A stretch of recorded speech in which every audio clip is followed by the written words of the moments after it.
Olá, sejam bem-vindos ao canal Convida a Pensar. E hoje teremos um grande pensador, né, para combinar com o nome do canal. Nós teremos o Friedrich Nietzsche, que vai falar sobre um assunto muito importante. Qual é o assunto mesmo? Na verdade, dois, né? São dois assuntos. Dois assuntos que nós vamos falar. Vamos falar da genealogia da moral e do eterno retorno. Estamos aqui então de novo, Walter Ayub, Alexandre Galindo, Marcelo Palazzi, são o corpo que alimenta este canal, né? Pensadores. Eles, os dois são pensadores, eu sou assim um mero interlocutor. Discordo. E vamos relembrar, né? Faz tempo que a gente não posta aqui um episódio. Relembrar para você ser nosso inscrito, faça a sua inscrição, deixa o like. Sabe essas coisas que para você não representa muita coisa, mas para nós sim? Então faça a sua inscrição. E lembrando que nós estamos também no Spotify. Então você está lá na esteira, você está lá no carro fazendo uma viagem, quer ouvir o episódio na íntegra, que vale muito a pena, não só de corte Vive o Homem, mas o episódio completo também. Põe lá no Spotify, você vai ouvir o episódio completo. Veja também no YouTube, porque no YouTube a gente tem uma certa até vantagem se você ver, porque contabiliza esse time, esse tempo de exposição, e isso alavanca para nós o nosso canal. Bom, então, sem maiores delongas, eu vou pedir agora para o Marcelo fazer a famosa e tradicional comentário e indicação de vinho. Boa tarde, audiência. Alexandre, Walter, boa tarde. Bem, hoje, pessoal, nós estamos já degustando um vinho italiano, particularmente da região da Toscana e mais particularmente ainda da região de Montalcino, que é o nosso conhecidíssimo Brunello di Montalcino. O Brunello di Montalcino é um vinho produzido à base de Sangiovese, varietal Sangiovese, e particularmente um clone diferenciado da Sangiovese. É uma uva com uma pelagem mais grossa do que o habitual, né? E por isso chamada de Sangiovese Grozzo. Isso vai fazer com que esse tanino seja mais elaborado, mais estruturado e acabe resultando num vinho de mais complexidade ainda. Então, vocês que estão habituados a tomar um Chianti, que é Sangiovese também, mas não 100%, né? Tomando esse, vocês vão ver que é uma estrutura já mais elaborada, já um vinho de mais corpo. E o Brunello, ele só pode ser considerado um Brunello se você tiver pelo menos 2 anos de amadurecimento em barricas. É o caso, né? 2 anos de amadurecimento em barricas, e detalhe, é uma vindima, acho que a câmera pegou aí, uma vindima 2017. Então vejam quanto tempo de garrafa também, depois do amadurecimento, esse vinho tem. Conferindo, aí nós já estamos degustando um vinho de um belo corpo, de um final longo, de uma acidez muito boa, e afinal, um dos ícones da nossa querida Itália. Saúde, pessoal. Evoé. Evoé. Evoé. Excelente podcast. A todos.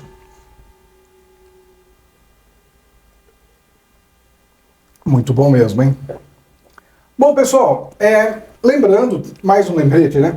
Se você ficou com alguma dúvida de alguma das coisas que foram faladas aqui, deixa aí nos comentários. O nosso objetivo é sempre... Aliás, a gente gosta, né, quando o pessoal deixa comentário. Não precisa ser dúvida, não. Sim. Pode pôr elogio, né? Se tiver gostando, né? Pode pôr um elogio. Se tiver alguma coisa legal para dizer, né? Se não estiver gostando, pode pôr também. Fala o que você não está gostando. Não pode pôr aquela... não gostei. Mas não gostou por quê? Né? A gente quer corrigir. Então, coloque os seus comentários. Outro dia eu vi um comentário lá, o pessoal falou aquele negócio do Tripalium, né, que ele falou. Ele contestou aquele negócio, né? Você viu esse comentário, né? Você quer falar alguma coisa disso? Não, eu não lembro. Eu não lembro o comentário. Não, na verdade não foi isso. Foi o negócio da Suíça, que o cara não podia ficar sem trabalho lá, senão eles prendiam por vagabundagem. Sim, eu não vi. Falou, isso aí não existe, né?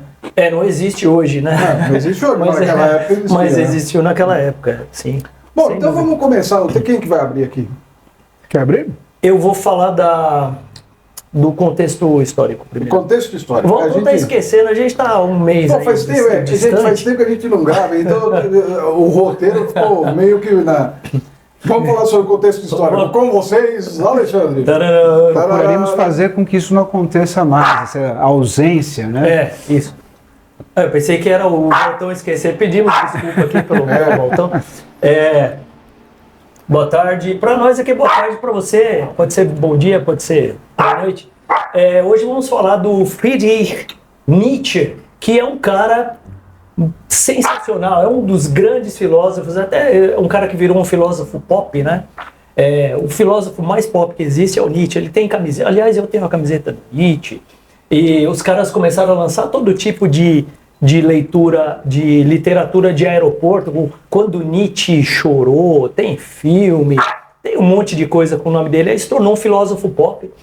Principalmente no século XX, ele se tornou muito, muito pop. Aqui no Brasil teve um grande movimento aí para conhecer a obra do Nietzsche, e ele continua sendo um dos gigantes, né? Um dos grandes filósofos da história.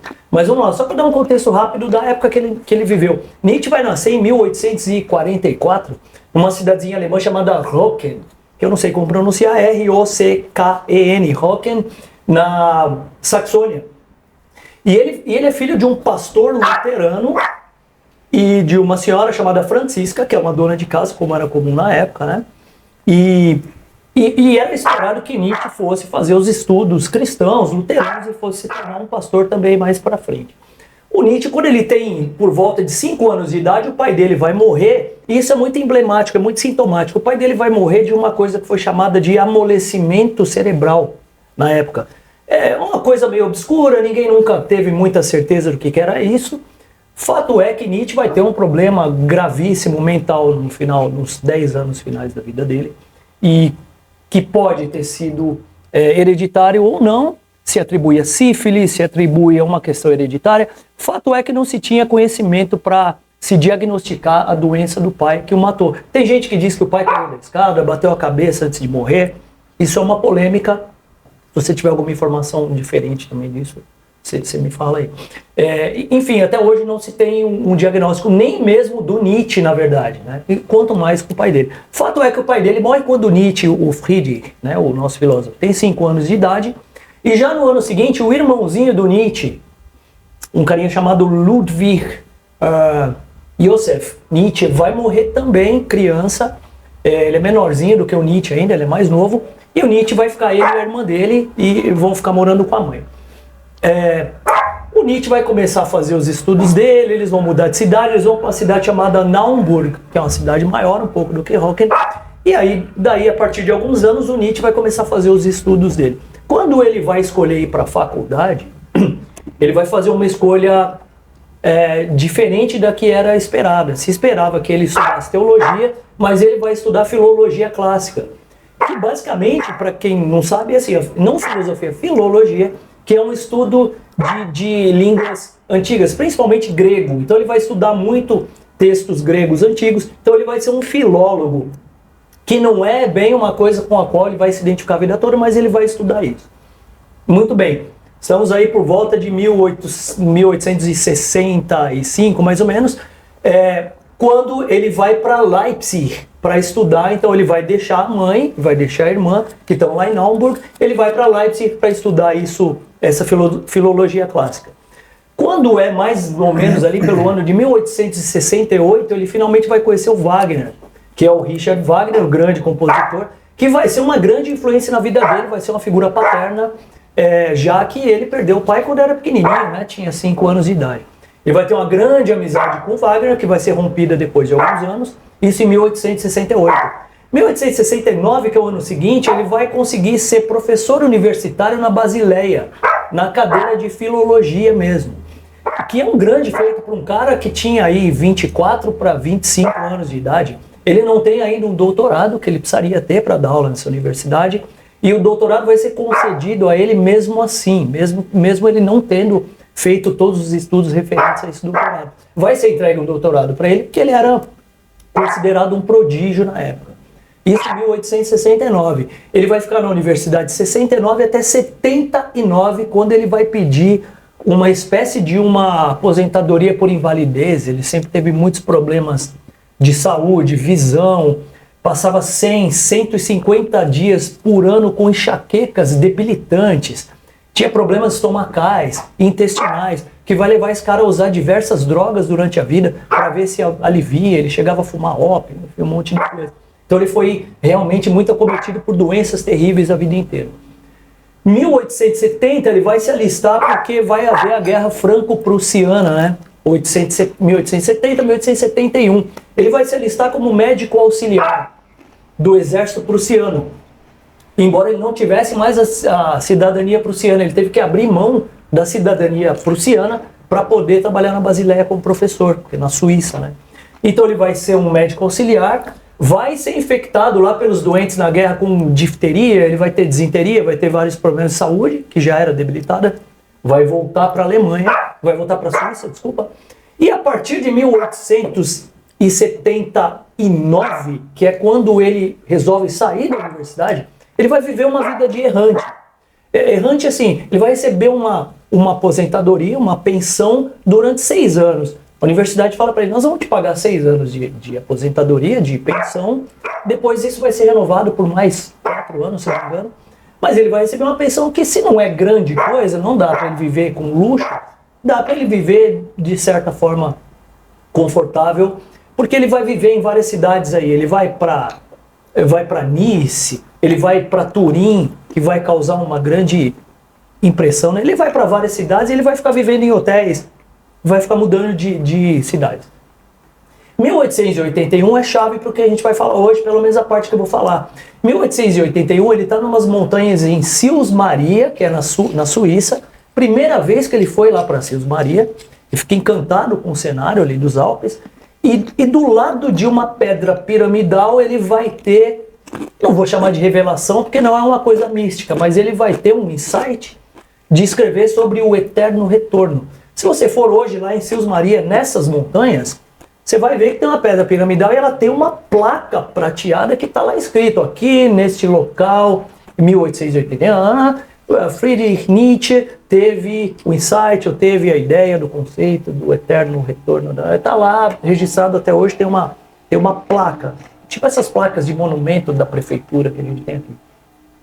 E aí, 1881 é isso. Ele continua vivendo como um errante. Vou pular já para 1888, que é quando ele começa a demonstrar algumas atitudes que são muito estranhas. Ele começa a escrever cartas cada vez mais bizarras para os amigos. As cartas ele assina às vezes como Napoleão, às vezes ele assina como o Anticristo, às vezes ele assina como o Dionísio. Então ele vai mudando e ele vai falando coisas desconexas nas cartas. Os amigos dele, as pessoas que vão receber essas cartas, vão percebendo que tem alguma coisa muito errada com ele. Ele começa a ficar muito confuso. Dizem que ele andava nas ruas de Turim já no fim da vida e às vezes ele parava por meia hora e ficava assim, meio embasbacado. Ele parava e ficava olhando uma coisa assim, e ele ficava às vezes meia hora, 40 minutos olhando no vazio.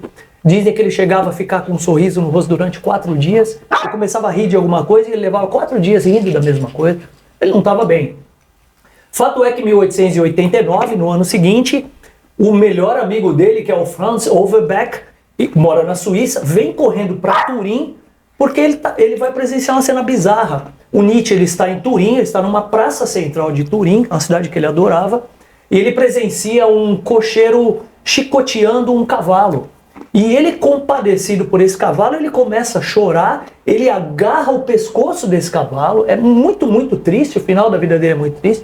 Ele abraça o pescoço do cavalo, se agarra nesse cavalo e desmaia, e ele perde a consciência, isso em 1889, e ele vai de 1889 até 1900, que é quando ele morre, num estado de completa apatia. Ele já não fala mais, ele fica completamente insano, e os últimos anos da vida dele, os últimos 10 anos, são muito tristes. Ele é cuidado pela mãe, ele vai para a casa da mãe dele, a mãe dele fica cuidando dele. Tem imagens na internet, quem quiser ver no YouTube tá lá. Tem um videozinho chamado Nietzsche na Loucura, é um vídeo original, tem o Nietzsche parado, sentado na cadeira, que é onde ele ficava o dia inteiro, vestido de branco, e com um olhar completamente vazio e naquele marasmo, aquela coisa hipnótica em que ele ficou os últimos 10 anos da vida dele. Então, assim, depois eu vou recomendar um livro para quem quiser ler mais sobre isso, mas no final, para eu não me estender mais, porque eu já me estendi aqui, mas basicamente é isso. 1844 ele nasce, morre em 1900, depois de 10 anos de zero produção. Então ele vive aí 55 anos, dos quais 45 são muito produtivos, os últimos 10 já não acontece mais nada, porque tem esse final muito triste mesmo, né? Em que ele fica 10 anos completamente improdutivo e dominado por uma doença mental que ninguém nunca soube o que era na verdade. Se desconfia de sífilis, ele foi infectado 2 vezes com sífilis. E pode ser que seja isso, mas ninguém tem prova, na época é muito difícil. Ele consumia opináceos? Consumia... O que se diz é que nunca a título de recreação, mas sempre de forma a tentar amenizar as dores que eram constantes. Se não era estômago, era intestino, se não era intestino, era enxaqueca. A visão dele era muito fraca, ele ficou praticamente cego. Ele usava uma viseira verde e óculos escuros quando ele saía para a rua, o chapéu, porque ele não podia com a luminosidade. Muito dessas mudanças de cidade que ele fazia eram por conta de problemas de saúde. Ele ia para a Floresta Negra, lá na Alemanha, para se tratar um pouco, ia para um clima melhor, onde tivesse menos chuva, menos umidade, menos luminosidade. Fato é que tudo incomodava o cara. Então ele teve uma vida muito sofrida, sem contar os amores, que não vamos entrar aqui, que não aconteceu nenhum, né? Nenhum amor significativo. Morreu solteiro. Apresenta várias propostas de casamento, que são todas elas rechaçadas pelas moças aí em questão. E, assim, uma vida muito pouco prazer, né, carnal mesmo, físico, muito pouco. O corpo dele não permitiu que ele desfrutasse, embora quando ele morre os médicos dizem que ele é fortíssimo fisicamente.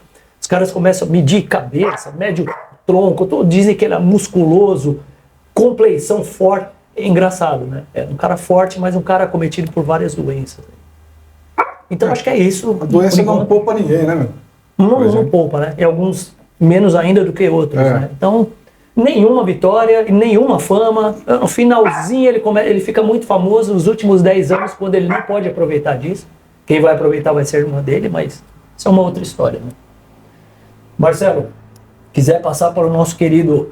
Passo a bola para Marcelo Palazzi. Mato no peito. Mata no peito, vai na trivela. Bom, então, a proposta do podcast, depois da introdução que o Alexandre fez, cada um fala sobre... Porque a obra de Nietzsche é muito extensa, né? Então, nós combinamos aqui do Alexandre falar sobre um livro, basicamente, e eu falar sobre outro. E eu vou falar, a mim coube falar alguma coisinha sobre Genealogia da Moral, né? Que foi um livro que ele escreveu em 1887, Nietzsche, né? E esse livro, por acaso, ele foi precedido por um outro que tem bastante conexão com ele, que foi Além do Bem e do Mal. E o Nietzsche, como vocês puderam deduzir aí que o Alexandre já colocou na fala inicial dele, ele era um cara que era contraditório, né? Ele falava uma coisa e dali pouco tempo ele já contradizia o que ele mesmo falava. Né? Falava por aforismos, que o Alexandre ainda tem uma surpresa para nós aí, né? Falava por aforismos, e você vai ver que na Genealogia da Moral ele não foi por um caminho diferente, né? Bom, Genealogia da Moral, o que é isso, né, para começar, né? Ele quis tentar explicar qual era a origem, qual foi a origem da moral segundo o pensamento dele, né, e como que isso se desenvolveu, né, ao longo do tempo. Então essa era a ideia com esse livro aí, né? Então o livro ele tem 3 que eles chamam de dissertações, 3 dissertações. A primeira dissertação, ela fala sobre bom e mal e bom e ruim, onde ele tenta explicar o seguinte, um breve histórico, né? Ele começa dizendo que inicialmente existia aquela classe da aristocracia, né? E o que acabou prevalecendo em termos de valor moral foi o deles, porque o que prevalecia era a origem, né? Como eles eram uma classe dominante, então o que era bom para eles, o que eles achavam correto, era considerado, era definido como bom, né? Porque era deles, né? Isso que é o detalhe interessante, né? Era bom porque era deles, né? E era uma coisa que se originava deles, né? E se o que eles diziam, né, o que eles achavam interessante era bom, então o que a classe dos escravos, né, dizia, ou se comportava, a maneira como ela se comportava era o ruim, né? Então havia uma definição, primeiramente, do que era bom, que era deles, né? E uma vez isso sendo bom, da outra classe era ruim. Então você notava que havia uma afirmação, eles afirmavam a vontade deles, né? Afirmavam os instintos dele. E uma vez estabelecido isso como correto, o outro era ruim. Mas não era tanto essa história de egoísmo e altruísmo, tal. Era, na verdade, mais uma diferença de classes, né? E assim foi, né? Havia essa classe da aristocracia que predominava. Ocorre que a aristocracia ela se dividia basicamente em guerreiros e entrava um pouco aí os sacerdotes, né? E os sacerdotes, com o passar do tempo, foram ganhando terreno, né? Do ponto de vista de dominância, de importância. Então, foi caindo um pouco por terra essa questão dos valores aristocratas na medida que os sacerdotes emergiam, né? E era uma época que os cristãos eram escravos em Roma, né? Então, os sacerdotes, o que eles elaboraram, né? Como se fosse uma revolta da moral escrava, né? Uma revolta da moral escrava. Então, os cristãos, aquele pessoal que estava sendo subjugado, estava sendo humilhado e tal, não, eles não iam afirmar esta vida que era a deles, né? Então, o caminho não era por aí. Eles iam focar na vida dos romanos, né? Só que eles iam fazer uma inversão de valores. Né? Uma transvaloração?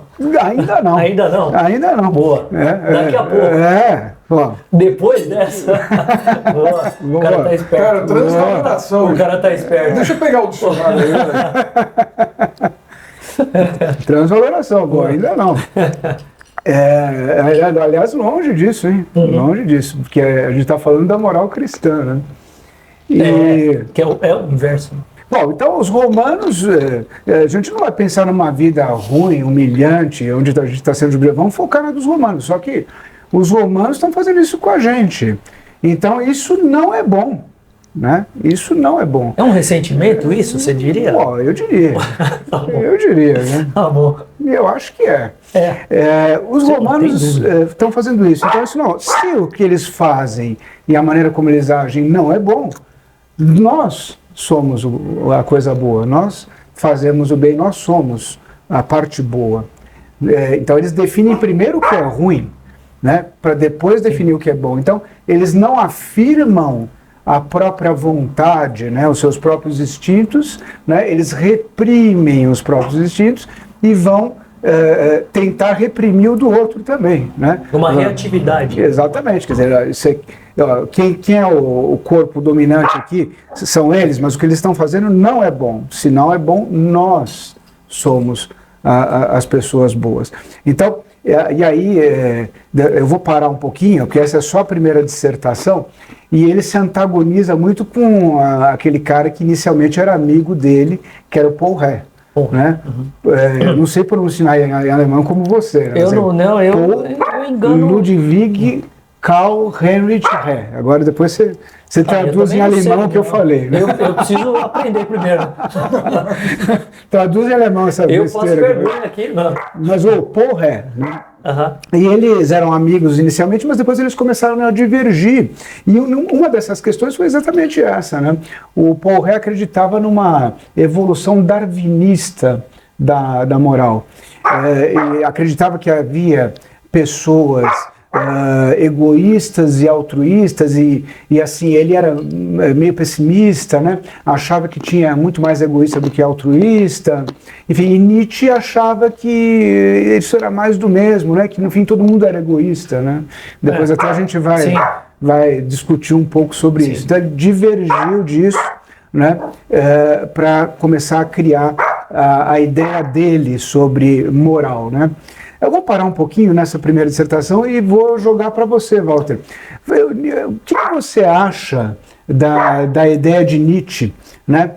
Como era inicialmente, depois os escravos tomaram a ideia da moral, houve uma mudança, uma inversão de valores. Como você coloca isso para a atualidade? Há alguma conexão ou não? Sempre há. Né? Você vê, nós inclusive estamos passando exatamente por um processo onde está se colocando, né, o imposto do rico, o imposto do pobre, paga o rico, paga o pobre. Né? Então o contexto dessa dualidade, né, entre o dominante e o dominado, ele sempre teve no tema social. Né? As questões do dominante e dominado sempre teve no tema social. Né? Então você vê, estamos falando de 1870, vai? 87, no caso aí. Em 1887 foi quando ele escreveu esse livro, né? Exatamente. E a natureza do Nietzsche era uma natureza crítica, né? Ele não diria que ele é um nihilista, né? Embora tenha tido uma influência muito grande do Schopenhauer. Né? No começo ele era muito adepto ao Schopenhauer, mas depois ele transcendeu o Schopenhauer, sim, né? completamente. No sentido da crítica dos valores sociais. E muito provavelmente todo filósofo, eu acho que uma das primeiras elementos que vem na mente do filósofo ao propor tratados, ao trazer hipóteses e teses, é a sensação de injustiça. Tá? Você pode perceber que muito do que é tema social e filosófico tem como participação praticamente imediata o tema injustiça, seja ela no nível social, étnico, mas sempre o tema é injustiça. Não sei se eu respondi o que você havia perguntado. Sem dúvida. Sem dúvida. Respondeu. E agora eu vou falar sobre a segunda dissertação e depois vou fazer uma colocação para você, Alexandre, que está pertinente a essa segunda dissertação. E a segunda dissertação fala a respeito da psicologia, consciência e psicologia. Então, ele começa dizendo que havia homens, isso no período ainda do nomadismo, havia homens, grupos de homens capazes, né, de fazer promessas. Né? Havia esse grupo de homens, e esse grupo de homens eles conseguiram se organizar e dominar os outros que não eram capazes de fazer promessas, né? Que eram em número bem maior, mas dispersos. Né? Então olha só como ele vai colocando a coisa. Né? E nesse momento existe a transição do nomadismo para pequenos agrupamentos em comunidades. Né? No momento está acontecendo isso. E aí, quando acontece esses pequenos agrupamentos, o homem percebe que ele vai ter que dar uma reprimida em alguns valores aí de violência, meio instintivos e tal, vai ter que dar uma reprimida, porque senão ele não consegue conviver, né, em comunidade. E aí que começou a ser criada uma interioridade, né? Uma interioridade, quando o cara começou a pôr para dentro aquilo, a vontade dele, aquilo que ele deveria pôr para fora, ele tinha que pôr para dentro em prol de conviver, né, em comunidade. E a partir dessa interioridade começou a ser gestada a moral. Quer dizer, então é uma explicação mais psicológica da coisa, né? Começou a ser gestada a moral a partir daí. Né? E aí eu também pesquisei um pouco mais sobre concepções de psicólogos a respeito disso, né? E eles falam disso, né? Falam dos bloqueios que o indivíduo tem ao nascer, que ele sofre, o bloqueio dos pais, né? Existe um conflito de autenticidade e conexão, que eu achei bem legal. Quer dizer, a pessoa, a criança, né? ela percebe que ela vai ter que perder um pouco da sua autenticidade para ficar conectada com os pais. Porque se ela for birrenta, se ela for marrenta, se ela quiser impor todas as suas vontades, os pais vão começar a castigar ela, vão começar a colocá-la de escanteio, né? Ao passo que se ela começar a entrar na dos pais, né, não ser muito ela, mas fazer esse papel que os pais querem, os pais vão protegê-la, vão amá-la, né, vão falar, esse é o meu garoto, tal, né? Então, cria-se essa ideia. E quando a criança vira um adulto, né, então ela enfrenta a moral da sociedade. E muitos não processam bem o que ele chama de luto infantil, né? O luto dessa situação de, se eu for o melhor da turma, se eu for o melhor nos esportes, tal, meu pai vai me considerar o melhor do mundo, e viver nessa estratégia. Muitos acabam trazendo para a idade adulta essa estratégia, só que agora eles não estão diante dos cuidadores dos pais, eles estão diante da sociedade, e não vão obter a mesma resposta, né? E tem pessoas que não processam muito bem esse luto infantil que ele chama, né? E recorrem às mesmas estratégias, né?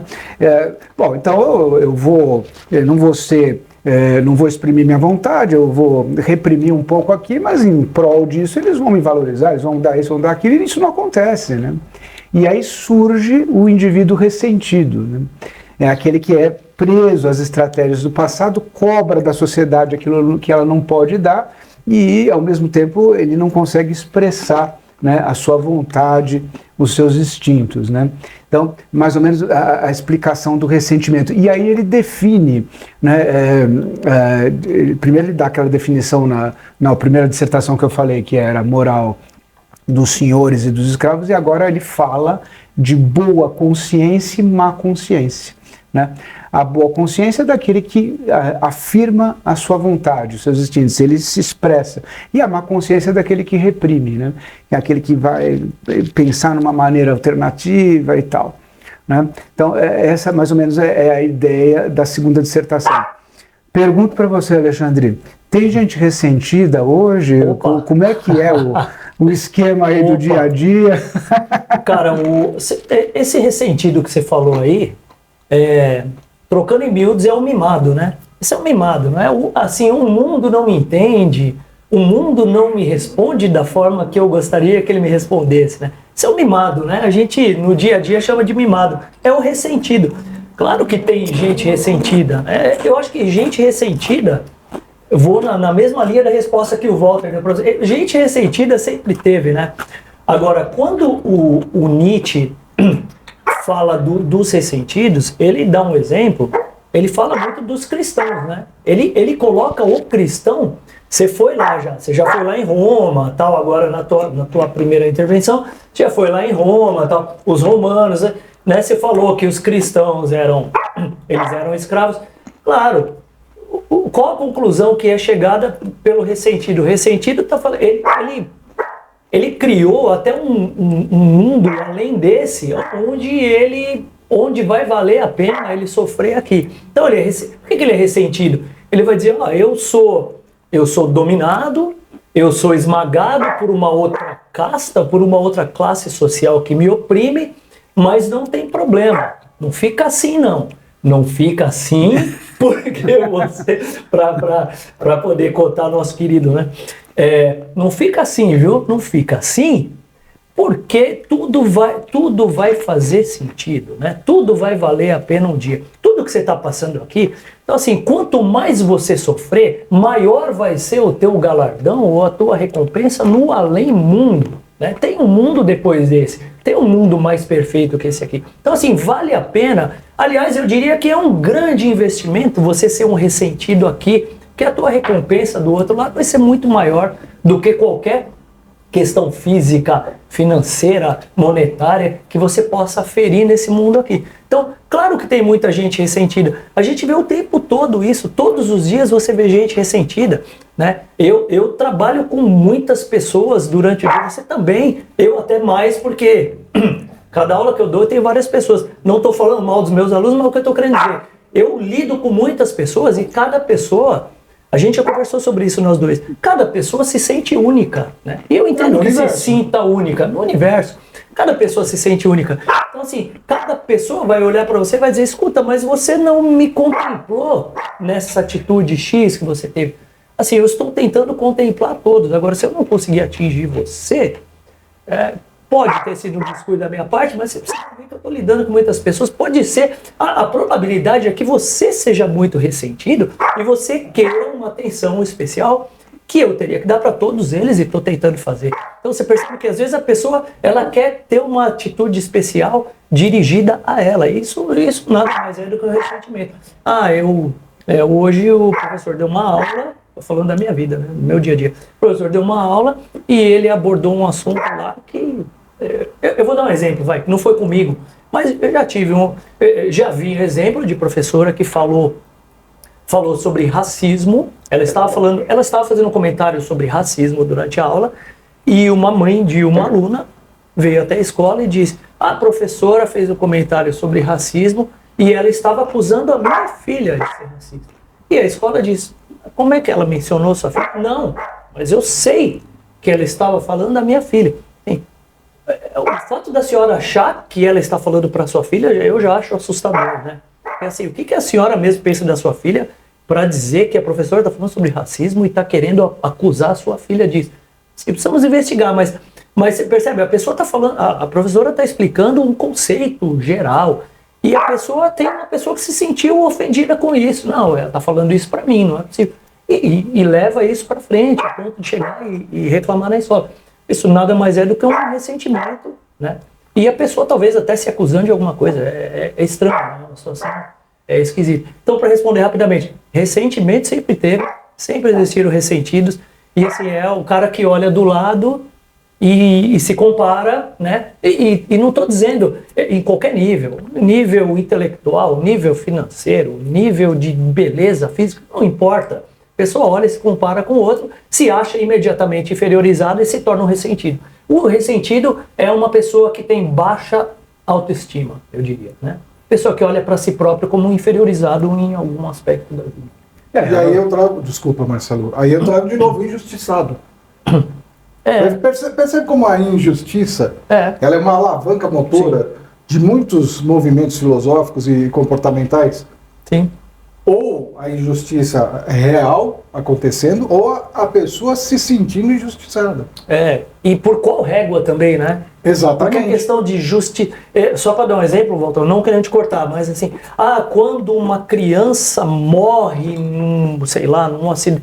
Onde está a justiça? Depende. Se você está pensando num ser metafísico que cuida para que tudo seja perfeito, vale a pena você falar em justiça. Se você não crê nesse ente supremo que está cuidando de todo o funcionamento do planeta como se fosse um pai bondoso, amoroso, não faz sentido falar nesse tipo de justiça. Eu sei que tem a justiça dos homens, né? E a justiça dos homens é justa porque a gente fez um acordo, né? É uma questão ética. A gente se reúne, a gente discute e decide quais são as diretrizes que nós gostaríamos de seguir. Que não quer dizer que não tem falha. Aliás, tem. É a fatalidade.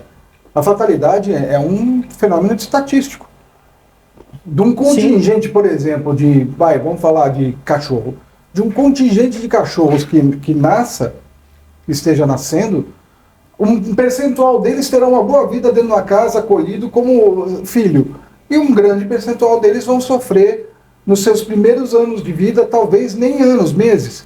É estatístico. Sim, e vamos dizer que isso é injusto? Né? Então, pois é. É injusto? Né? É injusto? É injusto. Ok, o que é justo? Justo é todo mundo... Tá. Mas aí você está esperando um mundo perfeito, onde cada um receba o que deve receber. Não é assim. São a gente olha para o mundo, né? E vê que não é assim. O que é frustração, se não é uma expectativa não confirmada? Isso. Né? Isso. E o que gera ressentimento. E que gera ressentimento, gera ódio, gera... Vingança, sentimento de vingança. Exatamente. E o que eu observo, realmente, concordo com vocês, e que tem muito ressentido nessa vida, né? E, na verdade, o ressentido, ele tem uma autocrítica destrutiva brutal, né? Oculta. Que ele sabe disso, né? Mas ele prefere, então, não lidar com isso. Eu acho que ele não sabe, né? Eu acho que ele não sabe. Será? Ele não acho que até, sei lá. É para se discutir. Mas ele prefere então criticar o outro, né? Ele prefere criticar o outro que no fim era um sonho de consumo, né? Ser como o outro, né? Muitas vezes, sim, é verdade. E antes de eu falar sobre a terceira dissertação, um detalhe político interessante, até nesse comentário que você fez, né? Então, havia essa pregação, né, da revolta da moral escrava, e isso, no final das contas, tinha uma conotação política, né? Porque se você incentivava o cristão a ser submisso, a ser humilde, a ficar tranquilinho na dele e tal, né? Porque mais para frente vai ter a recompensa, coisa boa, isso acabava facilitando o governo romano, né? Então, Sem dúvida. esse tipo de moral deixava a população cristã tranquila. Era mais fácil de se governar, porque eles já achavam que fazendo isso, depois para frente, eles iam ter a recompensa deles. Não tem problema. Quanto mais você sofrer, mais você vai se dar bem depois. Então, Bem-aventurados mansos que herdarão os reinos dos céus. Exatamente. Inclusive há essa citação aí. Né? Está muito baseado no Sermão da Montanha. Existe essa citação. Isso. Bom, e por fim, a terceira dissertação, onde Nietzsche fala sobre o ideal ascético, né? Que é aquela situação onde você vai negar absolutamente toda a sua vontade, né?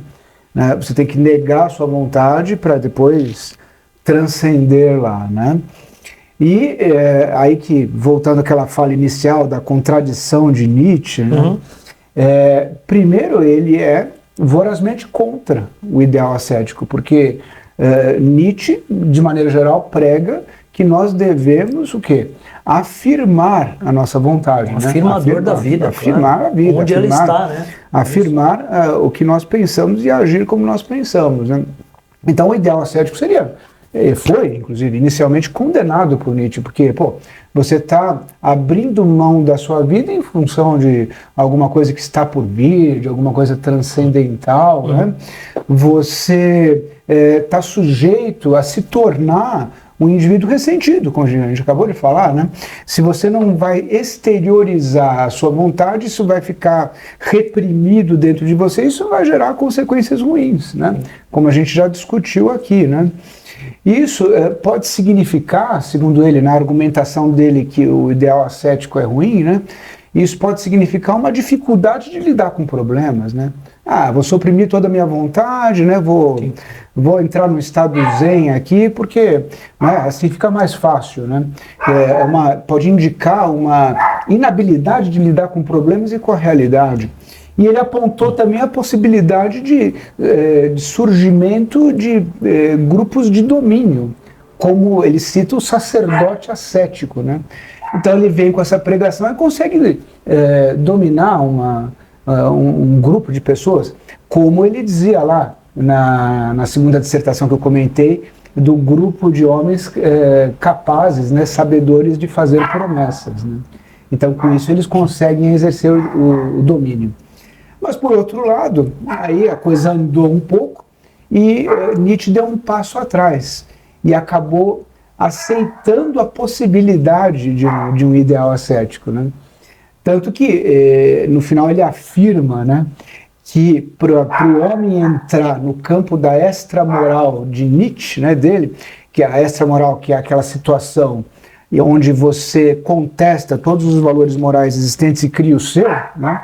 Para você entrar nessa vibração, você tem que encontrar aonde está o seu próprio ideal ascético, né?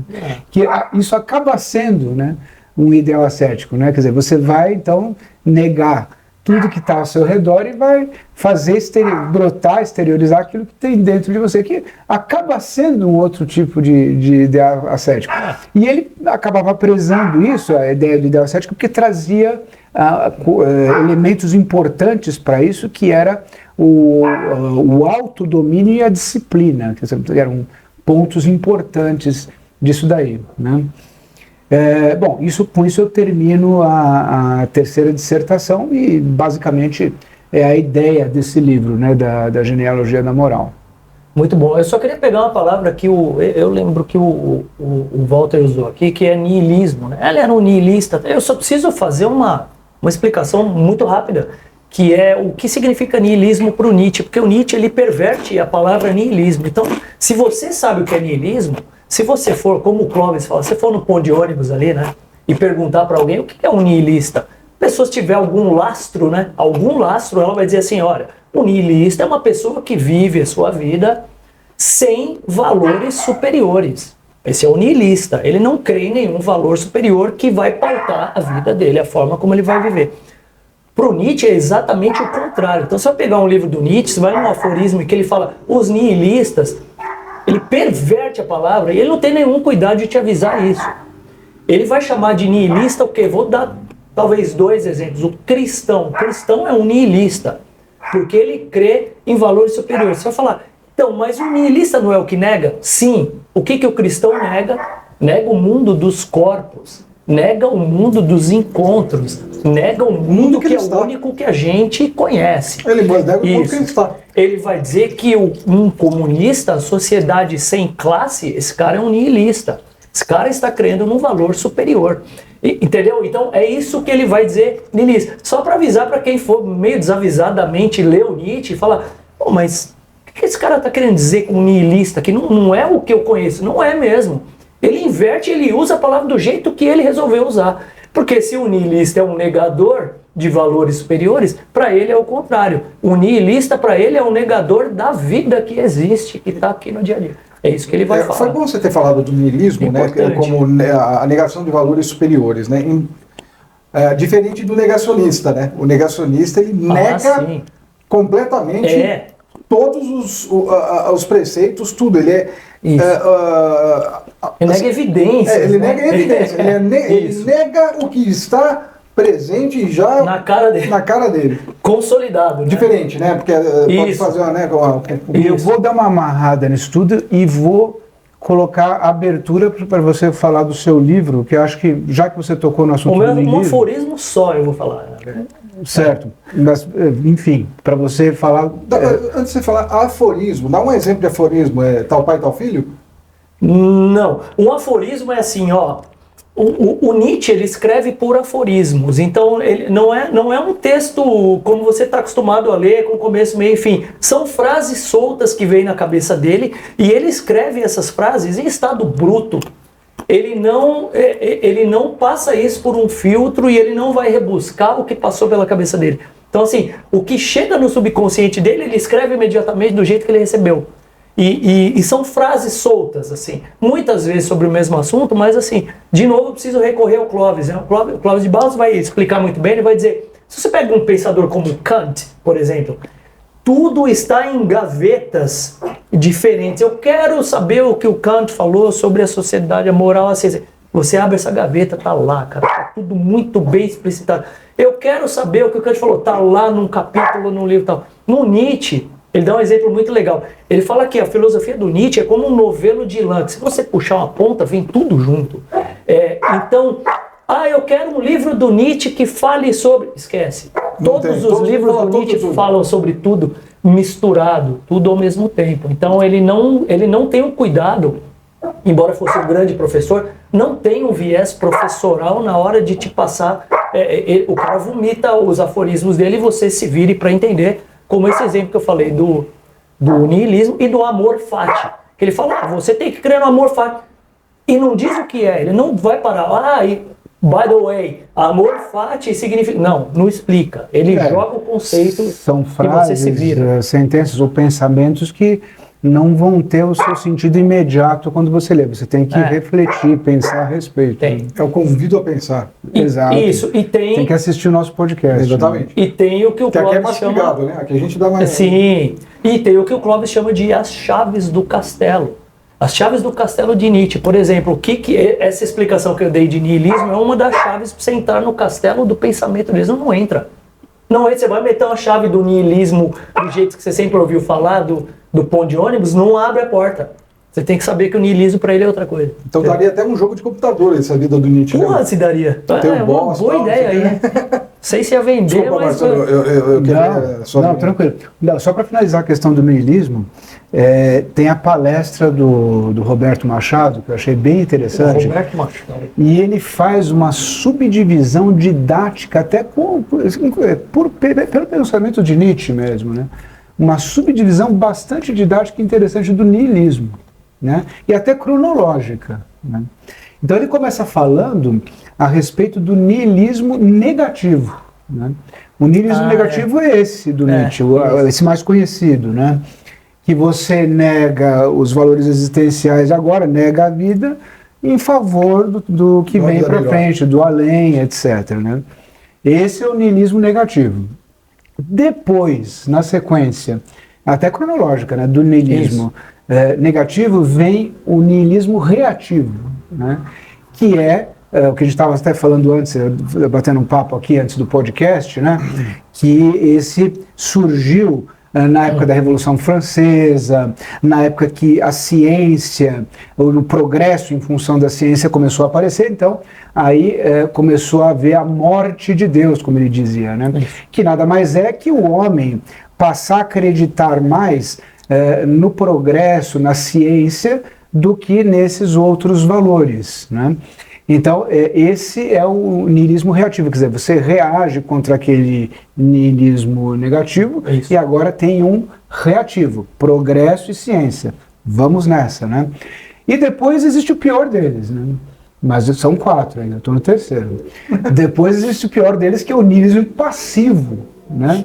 Que o próprio Nietzsche fala que depois de todos, afinal, infelizmente, após todos os esforços, o deserto estará aí, o deserto será grande, algo nesse sentido, né?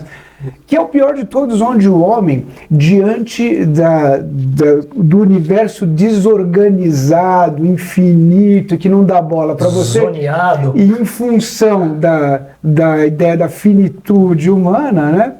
Ele agora já não acredita mais em Deus, ou nesses ideais, né? E também já não acredita mais no progresso e na ciência como um fator solucionador para a angústia existencial, para o trágico do homem. Para o trágico do homem. Então, esse é o niilismo passivo. Ativo. Não, esse é o passivo. É passivo. Passivo. E, por fim, vem o niilismo ativo. Vem o niilismo ativo, que é o que o Alexandre vai falar. Que ele é uma solução que Nietzsche dá para o niilismo passivo, quer dizer, então qual que é essa solução? Você tem que admitir que você está numa situação como essa, mas mesmo assim tentar ter um pouco de prazer, de felicidade e tal, e que aí a ideia de Nietzsche é justamente afirmar o eterno retorno, Alexandre. Perfeito. Excelente, excelente. A gente não combinou nada disso.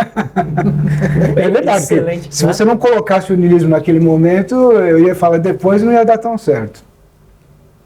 Tudo acontece com um propósito, meu caro. Vamos lá. Então, perfeito, porque a gente chegou... Acho que a gente chegou numa amarração muito legal para esse momento aqui, né? O que eu vou falar? Eu vou falar sobre um aforismo, não vou falar sobre o livro, claro, o livro todo, como a gente acabou de dizer, tem um monte de coisa nos livros do Nietzsche, tem de tudo, ele trata de todos os assuntos em todos os livros, né? Então ele não tem uma sistematização de assuntos. Eu vou falar de um aforismo que está no livro chamado A Gaia Ciência. É o aforismo 341. Se você tiver com a tua Gaia Ciência aí, pega, acompanha comigo, porque eu vou ler, olha, nunca fiz isso aqui, eu vou ler o aforismo. Eu vou ler, não é muito comprido, eu peço um pouquinho de paciência para vocês. Eu vou ler o aforismo porque ele é belíssimo e ele fala por si só, embora ele vá proporcionar, vá autorizar a gente a fazer diversas digressões e diversas interpretações aqui. As pessoas estão fazendo isso desde 1880 e alguma coisa e continuam fazendo, porque isso aqui dá margem a um monte de pensamento, um monte de coisa legal, tá? O Nietzsche, só antes de eu começar o aforismo, eu mencionei rapidamente lá naquele contexto histórico, esse aforismo ele é escrito em 1881, naquela montanha de Sils Maria, Por que numa montanha? Porque o Nietzsche, ele era um filósofo meio romântico, né? Ele tinha a ideia de que ele gostava muito de vender essa imagem do filósofo solitário na montanha. Ele dizia várias vezes que ele não respeitava um cara que pensasse dentro de um apartamento acarpetado com um ar-condicionado. Eu estou exagerando, claro, não tinha nem isso na época, mas você entende a ideia. Então ele não cria numa pessoa dentro de um quarto pensando, filosofando. Ele cria que o filósofo é o cara que vai para fora. E o Nietzsche fazia muito isso mesmo, tinha pernas fortes porque ele subia montanhas o dia inteiro. Ele chegava a caminhar 7, 8, 9 horas no mesmo dia, caminhando montanhas, subindo. Ele ia lá na montanha para ter os pensamentos dele. E essa montanha em Sils-Maria, ele tem esse insight, e ele vai escrever, e ele vai chamar esse aforismo de o maior dos pesos, que é muito legal, ou o mais pesado dos pesos, dependendo da tradução que você tem. Eu peço licença para vocês para ler aqui o aforismo, depois eu quero a opinião de vocês. Eu vou ler o aforismo e quero que vocês me falem o que vocês pensam sobre ele, tá? Então vamos lá. O maior dos pesos. E se um dia ou uma noite um espírito lhe aparecesse furtivamente em sua mais desolada solidão e dissesse: esta vida, como você a está vivendo e já viveu, você terá de viver mais uma vez e por incontáveis vezes. E nada haverá de novo nela, mas cada dor e cada prazer e cada suspiro e pensamento e tudo que é inefavelmente grande e pequeno em sua vida terão de lhe suceder novamente, tudo na mesma sequência e ordem. E assim também essa aranha e esse luar entre as árvores, e também esse instante e eu mesmo. A perene ampulheta do existir será sempre virada novamente, e você com ela, partícula de poeira. Você não se prostraria e rangeria os dentes e amaldiçoaria o espírito que assim falou? Ou você já experimentou um instante imenso no qual você responderia: você é um Deus e jamais ouvi coisa tão divina? Se esse pensamento tomasse conta de você, tal como você é, ele o transformaria e o esmagaria, talvez. A questão em tudo e em cada coisa: você quer isso mais uma vez e por incontáveis vezes? Pesaria sobre seus atos como o maior dos pesos. Tá aí a explicação do maior dos pesos, qual é? Ou o quanto você teria de estar bem consigo mesmo e com a sua vida para não desejar nada além dessa última e eterna confirmação e chancela. Gaia Ciência, aforismo 341. O que esse cara está propondo? Eu entendi bem, ele está propondo que você responda, e isso é um exercício filosófico, tá? Antes de vocês falarem o que vocês acham, deixa eu deixar claro, né? Isso é um exercício filosófico, ele sabe que isso não é possível. Você não pode falar, eu quero, eu não quero. Ele quer saber a tua posição, ele quer entender como é que você pensa, como é que você vê a tua vida. Se o valor da tua vida está aqui ou está em outro lugar. Se a tua vida vale por ela mesma ou se ela é metafísica e está em outro lugar. Então, a questão é, você aceita... E eu vou perguntar isso para vocês diretamente. Você pode não responder, pode pensar, olha ali para aquela lente da verdade e me responde, meu amor. Ô, Voltão, você aceitaria esse desafio? Você aceitaria, e depois a gente vai conversar os desdobramentos, viver a tua vida na mesma sequência em que ela aconteceu, mais uma vez, e mais uma vez, e mais uma vez? Sim ou não? Será que nós já não estamos fazendo isso? Talvez. Até porque isso tem a ver com o que ele propõe. Ele propõe que... Não é assim... Excelente isso que você falou, porque não é assim... Ah, peraí, eu vou viver de novo, mas... Meu, tem um dia que eu fiz uma merda, assim... Como eu já sei, então um dia antes... Você não vai ter essa consciência. Você não vai ter a consciência. Isso ele explica. Não, a gente pode não vai ter a consciência. Estamos fazendo inconscientemente. Inconscientemente não, na verdade a gente pode estar no looping. Mas aí Quem garante que essa é a primeira, né? Exato. É. Mas eu posso interpretar isso como um chamamento consciente que ele faz. Por exemplo... Não, se você leu, pode ser um chamamento consciente, que você tenha consciência E optar conscientemente. Optar conscientemente, sim. Mas sabendo que você sabe muito melhor do que eu. O que acontece numa reencarnação, para quem crê nisso? Você tem a sua mente apagada. Até os gregos criam que você era banhado lá no rio, e era o rio do esquecimento. Você vinha para uma nova vida totalmente zerado. É isso que ele está propondo. Está propondo que você venha, você pode vir de novo, mas você não vai ter nenhuma consciência do que vai te acontecer. Entendeu? Você não vai ter memória da vida para você poder viver de uma maneira mais satisfatória, talvez corrigindo erros de percurso. Na verdade, ele está fazendo uma charada, na verdade. Né? Ele está querendo ver qual é a sua predisposição a encarar a sua vida como o seu maior tesouro, aquilo que é seu. Né? E você viveu até agora uma vida plena. Pode ter sofrido, amado, mas foi a sua vida. Você vai valorizar ou não isso? É abraçar tudo. Você viu? Cada gesto. O meu pensamento é abraçar tudo, até aí eu concordo. Agora, reviver, desejar reviver o que não é bom, é uma coisa complicada. A gente já discutiu isso várias vezes. Então, acho que ele não está falando que você vai reviver, você vai viver. Você não vai saber que já viveu. Não, mas assim, você tem. O que está em jogo aí eu não vejo é como uma opção consciente. Mas o que está em jogo aí não é você. Se você pudesse, né? Você topa, se você puder, decide aí conscientemente, não é sem saber o que vai acontecer. Né? Então, ele está te jogando no sentido assim, você aceita a sua vida mesmo com todos os... Então, isso é uma colocação, né? Mas eu acho que tem mais coisa, acho que é mais forte esse aforismo. Eu vou dar uma opinião que eu tenho aqui, uma coisa que eu sempre pensei sobre esse aforismo. Eu entendo que ele... eu vou lá atrás no Spinoza, como não posso deixar de fazer. O Nietzsche é, de certa forma, um espinosista, né? Então Nietzsche, o que provavelmente, a gente tem que especular, não tem como saber. Provavelmente o que ele está pensando? Cara, cada momento, cada instante da tua vida foi importante para você se tornar quem você é, né? Para citar uma frase dele, torne-se quem você é, né? Então, é como se fosse uma sinfonia. Se você retirar um movimento daquela sinfonia, ela não é mais a sinfonia. Você não pode retirar um movimento de uma sinfonia. Né? Vou retirar o allegro, que eu não gosto, eu acho muito animadinho. Não dá para tirar. Então, o que eu acho que ele está querendo dizer é isso. É assim, para você ser quem você é, você está constituído por todos esses nexos, essa rede de causalidade. Mas isso é eu não consigo tirar nenhuma. Aí sim, é puramente spinozano. Faz muito sentido isso aí. Eu sempre pensei assim, mas... Esse é o pensamento de Spinoza, mas acho que o do Nietzsche é um pouco diferente. Acho que é mais forte essa aforismo. Mais forte? Desejar reviver, né? Exatamente como foi, etc. Então, porque nada deve ser retirado. Se você retirar, não, esse dia eu não gosto, então você não abraça.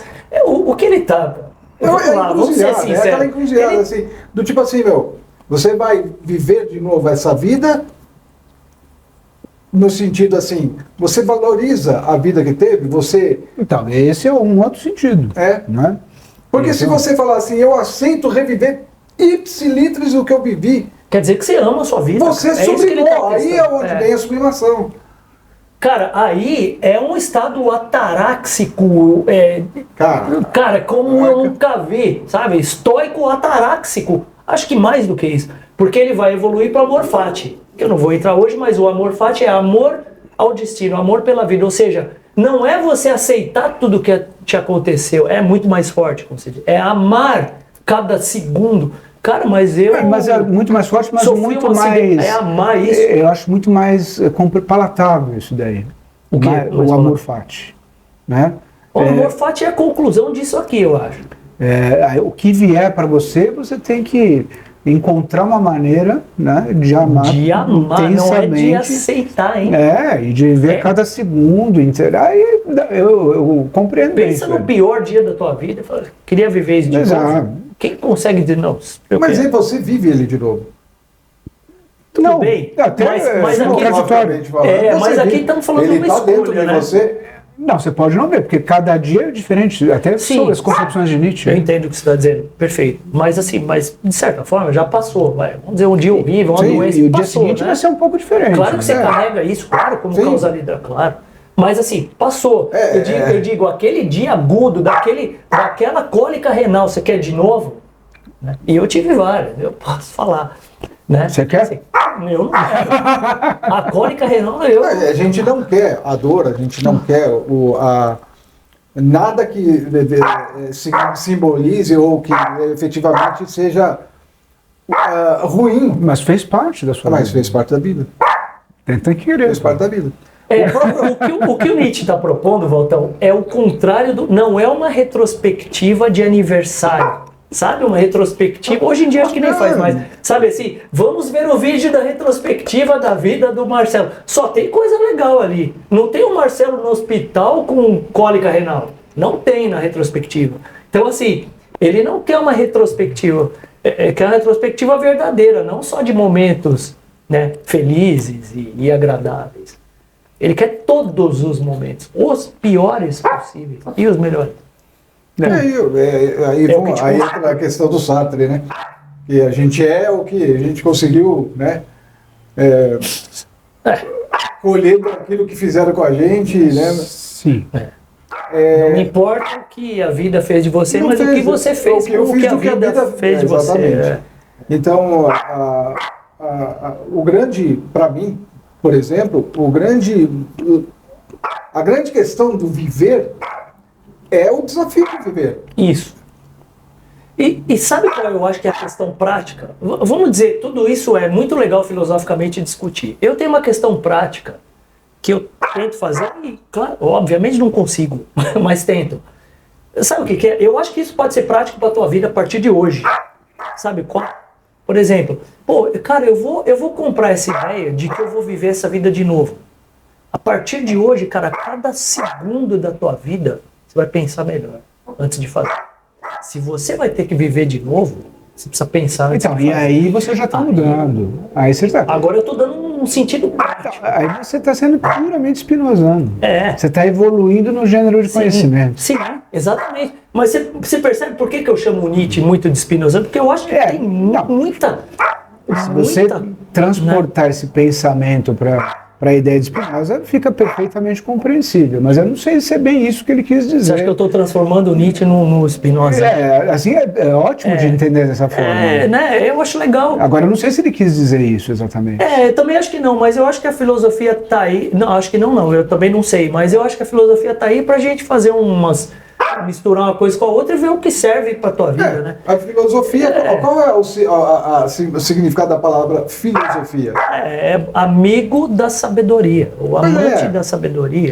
Todo pensamento filosófico vem ao encontro de você entender a sua existência. Valtão, se eu chegar para você hoje e falar assim, Valtão, você não sabia que o eterno retorno é lei agora? Os caras passaram a lei no Congresso. E agora o eterno retorno é lei. A partir de agora, você está, entre aspas, condenado a viver tudo de novo. Aí você fala, opa, cara, então a partir de hoje, cara, meu cuidado com tudo que eu faço vai ser outro, hein? Vai ser outro. Eu vou dar uma atenção especial a cada instante da minha vida. Você não vai ter essa Porque eu já sei que eu vou viver de novo, então eu não quero... Tem certas coisas... Mas aí você está admitindo um eterno retorno com particularidades. Você vai ter condição de mudar um pouco isso. Não, você vai mudar daqui para frente.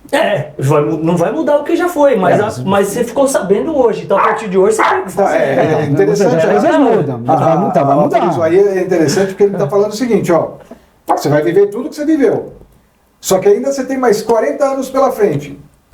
Ele está te dando uma vantagem de 40. Você já está no lucro. E o Nietzsche não falava de você viver a sua vida como uma obra de arte? Fazer da tua vida uma obra de arte? Você sabendo disso aqui, é claro, ele sabe que não é verdade. Ou talvez não seja verdade. Mas se você abraçar a ideia e falar, eu vou fazer da minha vida uma obra de arte. Até porque se eu tiver que viver esse negócio de novo, é bom que ele seja legal, né? Aliás, ele tem um dizer aí na genealogia da moral, que ele fala isso, né? Que o homem atinge a sua maturidade quando ele encara a sua vida com a seriedade como uma criança encara uma brincadeira. Olha aí. Fala isso. Porque a criança numa brincadeira, ela está 100% lá, né? Nada mais, nada menos, né? Eu digo assim, do aforismo do Nietzsche. Quando Jesus falou, larga tudo e me segue, o que ele falou? De outra forma, ele falou o seguinte, a partir desse momento, muda a sua vida. Muda a partir de agora. Sim, Largue sim. tudo e me segue. O que é largue tudo? Não é, as pessoas fazem alusão a bens posses. Não, a vida pregressa. Mas isso hoje daí é foi um niilismo negativo que ele propôs. Tá vendo? ó? Eu tô aplicando foi. o Spinoza a Nietzsche, ele tá aplicando Não, não. Nietzsche ao Jesus, tá vendo? Não, mas Isso que é legal. Isso que é legal.